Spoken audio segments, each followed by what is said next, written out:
As well as accountability, if somebody was listening to this, reading your stuff, fully inspired, desperate to change their life, but didn't know where to start, do you have an analysis method that somebody can use to find, what the biggest, I don't like the word problem is, but what they should focus on?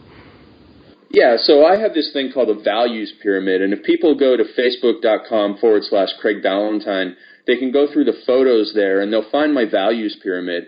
And it talks about 4 areas of life, and like, what would you regret in 20 years from now having not achieved in your experiences, in your wealth building, in your health, and in your family? And you go through there and you identify that, and then you rank those, like what really matters the most out of these 4 things. And then that's your most important priority to focus on in life. That's what you're going to wake up on and go and take action on every morning. And that's what you're going to plan and prepare for until you get closer and achieve that goal. So it really comes down to identifying what matters the most in those 4 areas of life: health, wealth, social self, and personal enrichment, and figuring that out. And once you have that in place, then you can start dialing in your days to totally dominate and become successful and really get the things done that matter. And is there something that you see a lot of? Is there certain common problems that you see coming, or is it quite different depending on the person, their upbringing, etc.?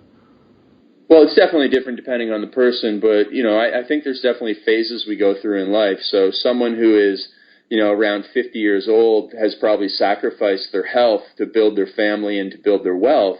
And so they're probably going to be needing to focus on overcoming their pre-diabetic state and, eating better and getting an exercise habit. And then there's going to be people who are younger, about your age, who, they want to get married to their boyfriend or girlfriend, and they want to, have a great house, but it's going to require money. And so they're in a season of wealth building. And so, they need to be up like you every day hustling. I mean, from what I understand, you have a job, you do this on the side, and you are doing great work, and that's going to pay off.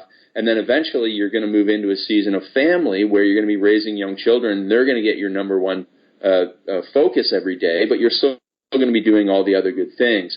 But it's figuring out that priority and then breaking it down into, okay, how do I fit this important work into the course of the day? And what do I need to say no to? Because a lot of people are just trying to do too much. They're trying to do too much in their morning routines. You see these silly articles about the 14 things you do before breakfast.